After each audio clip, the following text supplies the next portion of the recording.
Assalamualaikum warahmatullahi wabarakatuh. Hari ini kita akan membahas terkait dengan multiple intelligence. Jadi apa sih multiple intelligence itu? Multiple intelligence atau biasa disebut kecerdasan majemuk adalah kecerdasan ganda yang dapat dimaknai sebagai kemampuan seseorang untuk menyelesaikan suatu masalah. Kadang-kadang kita nggak cuma punya satu kecerdasan saja, tapi mungkin beberapa kecerdasan yang dimiliki. Hanya saja kita kurang memahami atau belum menyadari apa itu kecerdasan yang kita miliki. Selanjutnya kita akan membahas apa saja sih sebetulnya jenis-jenis kecerdasannya. Lalu apa saja sih jenis multiple intelligence itu? Ada 9 macam jenis multiple intelligence atau kecerdasan majemuk menurut Howard Gardner. Yang pertama ada kecerdasan verbal linguistik, yang kedua ada logika matematika, yang ketiga ada visual spasial, yang keempat ada kinestetik, yang kelima musikal, keenam interpersonal, ketujuh intrapersonal, dan ke-8 9 naturalis dan eksistensial. Nah, berikut penjelasannya terkait dengan multiple intelligence. Yang pertama, verbal linguistik. Apa sih verbal linguistik itu? Nah, berkaitan erat dengan kata-kata baik lisan maupun tertulis. Ciri-cirinya seperti apa? Orangnya mungkin cenderung dapat mempengaruhi orang lain, berminat terhadap buku, senang membaca ataupun menulis, senang berdebat juga termasuk ke dalam kecerdasan verbal linguistik. Yang kedua, ada kecerdasan logika matematika.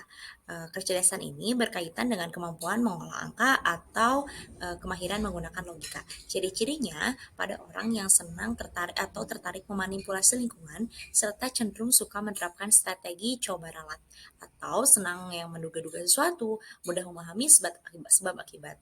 Yang ketiga, ada kecerdasan visual spasial, yang berkaitan dengan kemampuan menangkap warna, arah, dan ruang secara akurat, serta mengubah penangkapannya dalam bentuk lain seperti dekorasi, arsitektur, lukisan, ataupun patung. Ciri-ciri orang yang memiliki kecerdasan visual spasial adalah memiliki kemampuan membayangkan sesuatu, melahirkan ide secara visual dan spasial. Yang keempat, ada kecerdasan kinestetik yang berkaitan dengan kemampuan menggunakan gerak seluruh tubuh untuk mengekspresikan ide dan perasaannya, serta keterampilan mempergunakan tangan untuk mencipta atau mengubah sesuatu. Ciri-ciri pada orang yang memiliki kecerdasan kinestetik adalah menonjol dalam kemampuan fisik, terlihat lebih kuat atau lebih lincah dibandingkan dengan anak seusianya. Yang selanjutnya adalah kecerdasan musikal. Apa sih itu? Apa sih kecerdasan musikal itu? Kecerdasan ini berkaitan dengan kemampuan menangkap bunyi-bunyi, membedakan dan mengubah atau mengekspresikan diri melalui hal-hal yang bernada, berbunyi, atau menyukai alat musik lainnya. Ciri-cirinya suka menyanyi, bersenandung, berstiul, kemudian senang memainkan alat musik, dan sebagainya yang berhubungan dengan kegiatan bermusik. Yang selanjutnya adalah kecerdasan interpersonal, di mana kecerdasan ini melibatkan kemampuan untuk memahami dan bekerja sama dengan orang lain. Ciri-cirinya apa? Kecenderungan orang yang memiliki kecerdasan interpersonal cenderung mudah memahami perasaan orang lain, sering menjadi pemimpin di antara teman-temannya, memiliki kemahiran untuk mendamaikan konflik. Di selanjutnya ada kecerdasan interpersonal, di mana kecerdasan ini berkaitan dengan aspek internal, seperti dalam diri seseorang.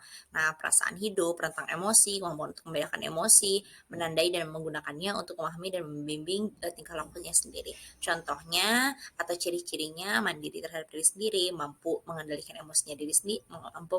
emosinya sendiri, mengetahui harus bagaimana dan seperti apa kehidupannya nanti yang akan datang. Yang selanjutnya adalah kecerdasan naturalis. Kecerdasan ini berkaitan dengan kemahiran dalam mengenali dan mengklasifikasikan flora dan fauna dalam lingkungannya. Contohnya seperti apa? Ciri-cirinya bagaimana? Nah, biasanya orang yang memiliki kecerdasan naturalis adalah cenderung menyukai alam terbuka, memiliki perhatian yang relatif besar terhadap binatang, atau menyukai hal-hal yang berbau dengan alam. Yang selanjutnya yaitu kecerdasan eksistensial yang berkaitan dengan kemampuan seseorang untuk menempatkan diri dalam lingkungan dalam lingkup kosmos yang terjauh, contohnya dengan makna atau tujuan hidup gitu. Kenapa orang itu mati? Kenapa orang itu harus bernafas? Mengapa orang itu harus berlaku seperti ini? Nah, orang-orang yang menyukai atau memperhatikan secara mendalam terhadap sesuatu, ini kurang lebih memiliki kecerdasan eksistensial yang baik seperti itu. Lalu, kamu termasuk ke dalam kecerdasan yang mana? Coba pilih, apakah kecerdasan interpersonal, intrapersonal, atau ada dalam kesembilan-sembilannya?